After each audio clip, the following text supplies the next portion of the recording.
Picture the year 1396. The air in Westminster Abbey is cold enough to bite the skin, the kind of damp chill that sinks into the bones. Your breath hangs in the air like smoke. The flicker of candlelight throws shifting shadows along the high Gothic arches as if the very stones are listening. You are not here as a guest. You are here as a witness to a pact sealed not in love but in power. And the moment the great oak doors swing open, you understand. This is no ordinary wedding. This is a transaction, and the bride is a child. The groom enters first, King Richard II, aged 29, his gold hair glowing faintly under the stained glass light. He looks like the very image of medieval majesty, tall, commanding, his eyes betraying the weight of a crown that has made enemies as easily as allies. Then she appears, barely reaching his elbow, her steps uncertain beneath a gown far too heavy for her small frame. 6 years old, a princess from France, her small hand disappears inside the king's gloved palm, swallowed whole like prey in the grip of a predator. Yet the court will smile and call this peace. You steady yourself as the priest begins the vows, the Latin words echoing in the vaults above. Around you, the richest lords and ladies in England watch with blank, unreadable faces. They know the truth. This is not marriage as you know it. This is a weapon disguised as a wedding, a treaty disguised as devotion. And in this moment, the girl becomes not just a queen, but a hostage in silk. But here's the part they never teach you. This was no accident of tradition. It was a deliberate move in a hidden war that had been bleeding Europe for 60 years. This marriage was designed to chain nations together by chaining a child to a king. And the moment she crossed the threshold of that abbey, her life stopped being hers. They will tell you it was for peace, but peace was just the mask. Behind the gilded walls of the Louvre Palace in Paris, far from the cold stones of Westminster, the real game was being played. France and England had been locked in the 100 Years' War for more than 6 decades, villages burned, fortunes drained, and yet the war had become too profitable for certain men to truly end it. Armies fed the treasuries of warlords. Fear kept peasants obedient. Only when both kingdoms began to bleed dry did whispers of a truce find their way into royal ears. But a truce alone wasn't enough. They needed a chain, something that bound the two crowns in a way no sword could sever. The offer from France was calculated down to the last coin.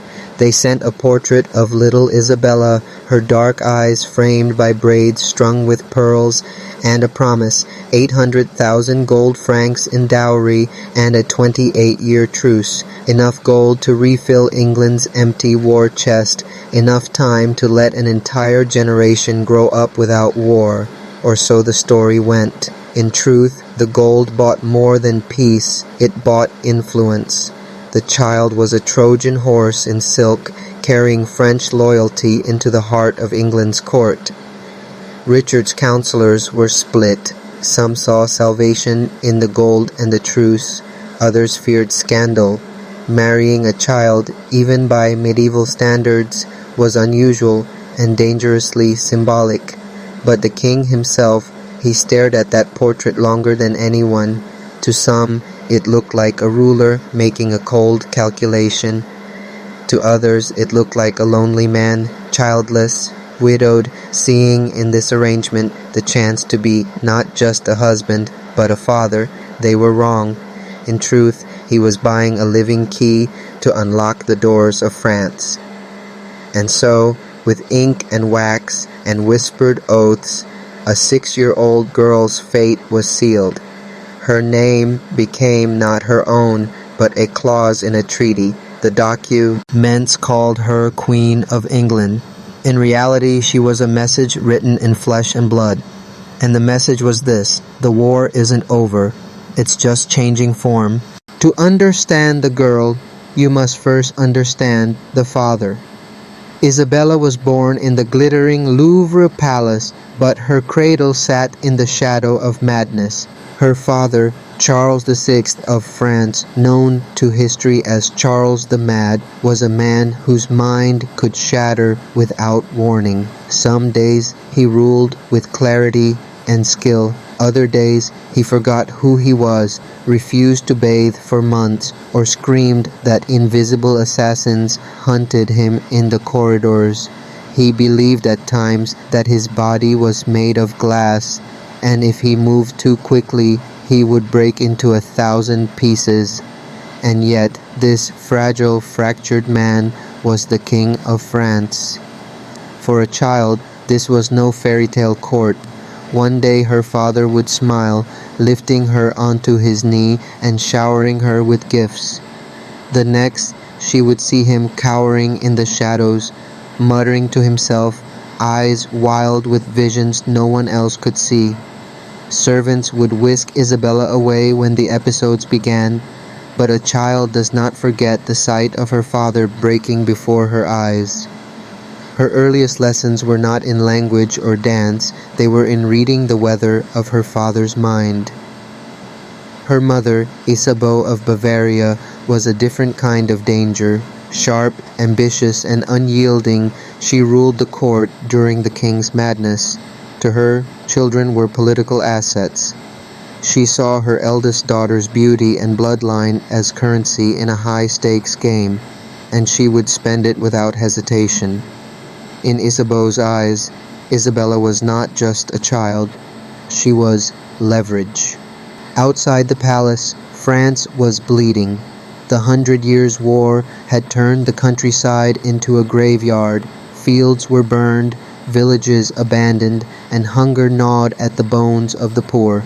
Inside the palace, the young princess lived among silk and gold. But her fate was already tethered to the war. She would not choose her future. It would be sold to the highest bidder, 6 years old. That's all she had before the world took her name and turned it into a bargaining chip. In the council chambers of Paris, her fate was written in ink and sealed in wax. The agreement was meticulous. Isabella would marry King Richard II of England, be raised in his court, and not share his bed until she reached maturity. They called it a safeguard. In truth, it was a leash. One end tied to England, the other to France. She wasn't leaving home for love. She was being shipped across the channel as living collateral. In the weeks before her departure, the palace became a factory of transformation. Seamstresses worked day and night, stitching gowns heavy with gold thread and pearls. Tutors drilled her in English phrases she could barely pronounce. Every meal, every curtsy, every smile was rehearsed until perfection. She was no longer a daughter. She was a display piece. Her nurses told her stories of the great king she would marry, stories carefully chosen to soothe fear and spark curiosity. But the truth, unspoken, hung in the air. She was crossing into a land where she knew no one, where her very presence would be a reminder of war, and where even her smile would be judged as a political act. When the day came, she was dressed in cloth of gold so heavy she could barely walk. At the harbor of Calais, England's foothold on French soil, the air was sharp with salt and tension. As she stepped aboard, the waves slapped the hull like a drumbeat, each one carrying her further from the only home she'd ever known. The sea did not care that she was a queen. Calais was a city balanced on a blade. English held territory on French soil, a neutral ground where enemies could shake hands without drawing swords. On October 31st, 1396, the stone hall of Calais Castle became the stage for one of the strangest weddings in Europe's history. Not a celebration of love, but a performance of peace. Around the hall, French and English nobles stood shoulder to shoulder, smiling for the sake of the treaty, but their eyes still measured each other like duelists.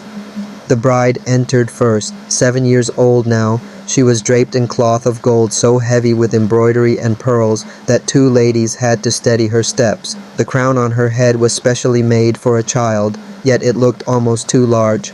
Across the hall, King Richard II knelt to meet her gaze. To the watching crowd, the gesture was tender. To those who understood power, it was possession cloaked as kindness. The vows were spoken in careful Latin, the words echoing in the vaulted chamber.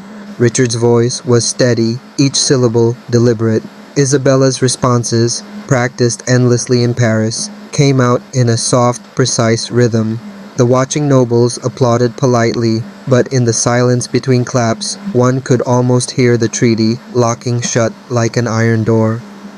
When it was over, there was no kiss, no feast worthy of the word wedding. Just a formal exchange of rings, the signing of documents, and a scattering of muted congratulations. The English entourage began preparing to return across the channel with their new queen. And as the doors of the hall closed behind them, it was clear to anyone who understood politics. The real marriage wasn't between a man and a child. It was between two exhausted kingdoms, bound together by a living pawn. London had not seen such a spectacle in years. Word had spread like wildfire. The child queen is coming. By the time Isabella's procession entered the city, the streets were choked with people. Some came out of curiosity, others to glimpse the peace she supposedly carried in her small hands.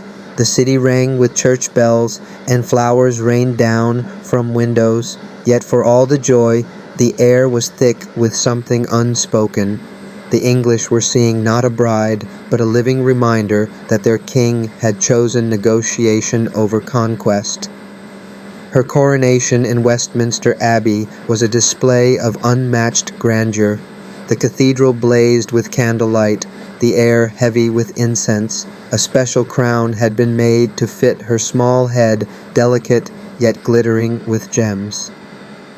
English duchesses carried her train, guiding her step by step up the long nave to the altar. For the people, it was a fairy tale. For the court, it was proof that the treaty was sealed in both heaven and earth. Outside, the celebration spilled into the streets. Jugglers, musicians, and actors performed for 3 days straight. The taverns overflowed. Yet in the palace corridors, not everyone drank to the queen's health. Some nobles whispered that the king's marriage to a child was an insult to England's honor. Others murmured that Richard's peace with France was cowardice in disguise. The treaty had silenced the battlefield, but it had not silenced ambition. When the feast ended and the crowds went home, Isabella was installed in her new apartments at Westminster Palace. Her household was carefully chosen, half French, half English, to ensure both sides felt their interests protected. To Isabella, the palace was a labyrinth of stone and shadow. To the men who put her there, it was a cage lined with silk. In the first months at Westminster, Isabella was treated with a gentleness that almost disguised the truth.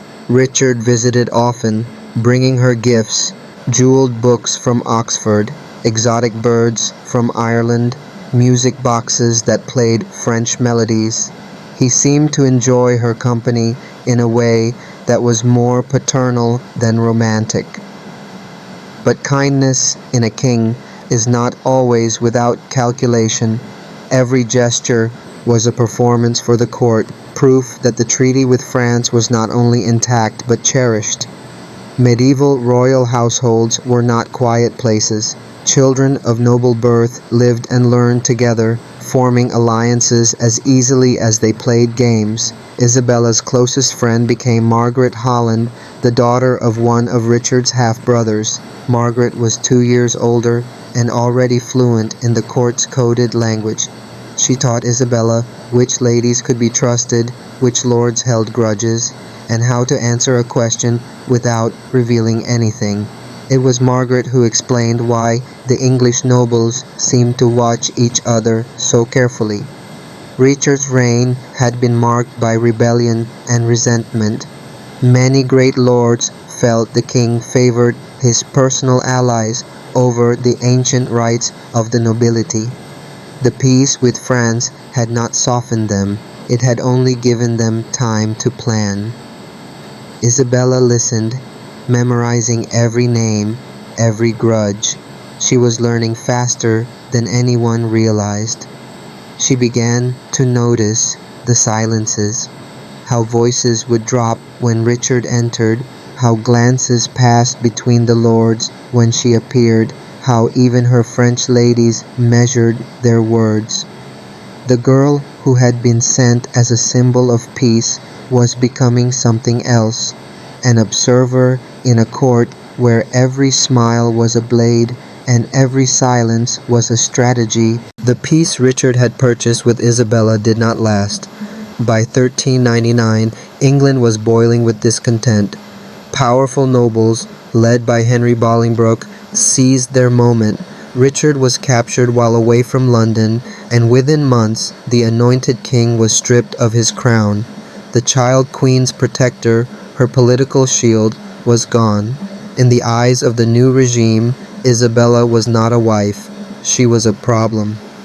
Bolingbroke, now Henry IV, offered Isabella a cold choice: marry his son, the Prince of Wales, and secure her position in England, or be sent back to France with nothing. She refused. At 11 years old, the girl who had been trained to obey understood that marrying her usurper's heir would betray her father's blood. Her defiance was quiet but unyielding. She was placed under house arrest. Comfortable rooms, fine meals, but walls all the same. Every letter she wrote to France was intercepted. Every conversation with her attendants was monitored. The child who had once been paraded through London as a symbol of peace was now a captive pawn in a game she no longer had any power to influence.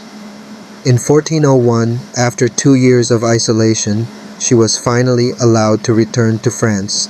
She left England with no crown, no husband, and no illusions. She was remarried soon after to her cousin, Charles, Duke of Orleans, a match made for politics once again. At just 19, Isabella died in childbirth. History remembers her as a footnote to the reign of Richard II.